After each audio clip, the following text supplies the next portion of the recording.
Have you ever poured your heart and soul into someone only to have them turn around and shatter everything you held dear? It's a pain that cuts deep, a betrayal that leaves scars you can't see but feel every single day. This isn't just a story, it's a raw, unfiltered look at a moment in my life where the two people I loved most in this world became the architects of my deepest heartbreak. It's about family, about the fragile threads of trust that bind us, and what happens when those threads are brutally severed.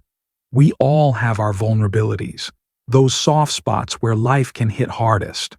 For me, it was always my sister, Sarah.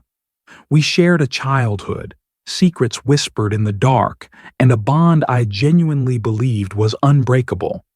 And then there was Mark, the man I envisioned spending the rest of my life with, the one who saw past my flaws and loved me for who I was. What unfolded between them, and the subsequent fallout, wasn't just a personal tragedy. It became a spectacle that drew in the entire community, a testament to the shock and disbelief that rippled through everyone who knew us. This isn't a tale of petty squabbles. It's about the kind of betrayal that makes you question everything you thought you knew about love, loyalty, and the very people closest to you. It started, innocently enough, with a wedding. Sarah had always dreamed of a fairy tale wedding, the kind you see in magazines, but her financial situation made it seem like a distant fantasy. As her older sister, and someone who was relatively secure, I didn't hesitate. I offered to fund it, every last detail, because that's what family does, right? You support each other, you celebrate each other's milestones. Mark and I were thrilled to be a part of it, envisioning a beautiful day filled with joy and new beginnings. We attended every planning meeting, offered our opinions when asked, and genuinely looked forward to celebrating Sarah's happiness. Looking back, there were subtle signs, fleeting glances exchanged between Sarah and Mark that I dismissed as mere politeness or perhaps the excitement of the occasion. I was so caught up in the logistics, the seating arrangements, the floral decorations, that I failed to see the insidious undercurrent that was slowly pulling them together. The wedding day arrived, a blur of white lace and nervous excitement. I stood beside Sarah as her maid of honor, a genuine smile plastered on my face, completely oblivious to the storm brewing beneath the surface. Mark stood at the altar looking handsome and filled with anticipation. Or so I thought. The ceremony was beautiful, the vows heartfelt, or so they seemed, and the reception that followed was a joyous affair. We danced, we laughed, we toasted the happy couple. It was, by all outward appearances, a perfect day. It was in the weeks that followed that the subtle shifts began to occur. Sarah and Mark started spending an unusual amount of time together, ostensibly discussing thank you notes or wedding photos. I didn't think much of it at first. They were family now, after all. But then the excuses became more frequent, the explanations vaguer. Mark started coming home late from these meetings, his demeanor distant, his eyes avoiding mine. My gut started to churn with a feeling I couldn't quite name, a cold dread that whispered in the back of my mind. I tried to talk to him, but he would brush me off, saying I was being paranoid. Sarah, too, became evasive, her once open and chatty demeanor replaced with a guarded secrecy. The phone calls became shorter, the visits less frequent. It felt like a wall was slowly being erected between us, and I was on the outside, desperately trying to understand what was happening. One evening, I came home early from work, hoping to surprise Mark with his favorite dinner. The house was quiet. Too quiet. I found a note on the kitchen counter, his handwriting unmistakable. It was short, brutal, and life-altering. He was leaving. For Sarah. The world seemed to tilt on its axis. The air in my lungs grew heavy, and a deafening silence filled the room. It couldn't be true. Not Mark. not Sarah. The two people I trusted most had betrayed me in the most profound and devastating way imaginable. The wedding I had so joyfully funded had become the catalyst for my own personal tragedy. The celebration of their new beginning was the shattering of mine. But that was just the beginning of a story that would soon engulf not just the three of us, but the entire town in a whirlwind of shock, anger, and ultimately, a rather unexpected form of justice. The immediate aftermath was a blur of disbelief, pain, and a suffocating sense of betrayal. How could they? How could the two people I loved most inflict such a deep wound? The questions echoed endlessly in my mind, each one a fresh stab of agony.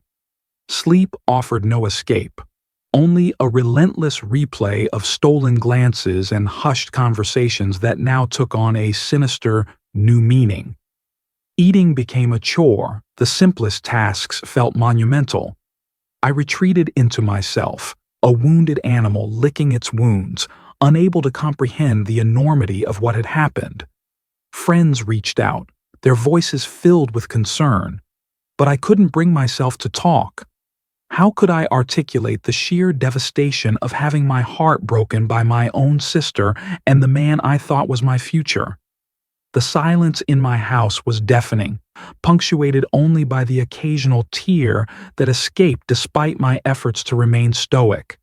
The engagement ring, once a symbol of hope and commitment, now felt like a cruel mockery, a constant reminder of what I had lost.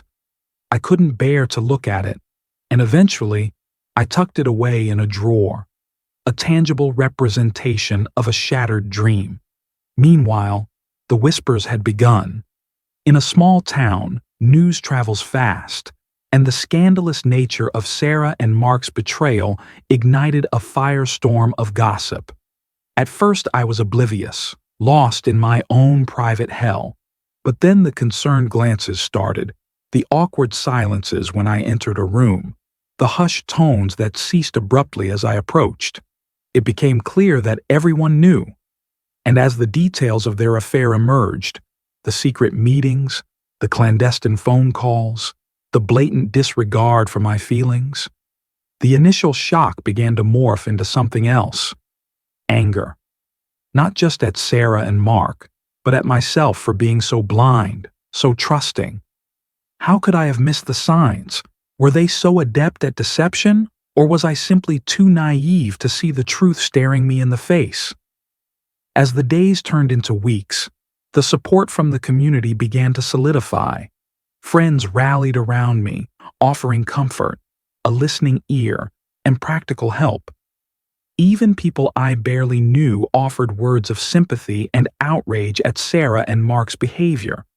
It was a strange and unexpected comfort, a reminder that even in the darkest of times, human decency can prevail. But amidst the support, a seed of something else began to grow within me.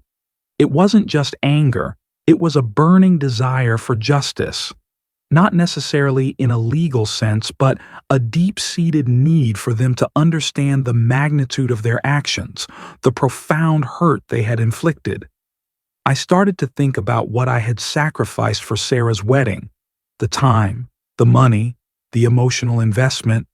It wasn't just about the financial cost. It was about the joy I had felt in helping her, the expectation of shared happiness. And they had taken that, twisted it, and used it as a backdrop for their deceit. The more I thought about it, the more a plan began to form in my mind. It wasn't a plan born out of malice, but out of a desperate need to reclaim my dignity, to show them that their actions had consequences. I knew it wouldn't bring back what I had lost, but perhaps, just perhaps, it would offer a sense of closure, a way to move forward without being defined by their betrayal. The quiet pivot had begun. The victim was slowly starting to find her strength, and the stage was being set for a reckoning that no one, least of all Sarah and Mark, could have ever anticipated. The shift within me was subtle at first, a quiet stirring of resolve beneath the layers of hurt. The initial shock and despair began to recede, replaced by a steely determination. I realized that allowing their actions to consume me would only give them more power. My silence, my withdrawal, was inadvertently allowing them to move on with their lives without facing the true consequences of their betrayal. And that, I decided, was unacceptable. My plan wasn't about screaming matches or public confrontations. It was about something far more calculated, something that would resonate deeply within the very community that had witnessed their deceit. It started with small, deliberate actions. I began to reinvest in myself, focusing on my well-being, my career, the things that brought me joy before my life became so intertwined with Mark and Sarah's. I reconnected with old friends, pursued hobbies I had neglected, and started to build a life that was solely my own. This wasn't about pretending the pain didn't exist. It was about proving to myself and to everyone else that I wouldn't be defined by their actions. As I started to emerge from my self-imposed isolation, I noticed a shift in the town's attitude towards Sarah and Mark. The initial shock had worn off, replaced by a quiet disapproval. Their relationship, born out of betrayal, seemed to carry a shadow with it.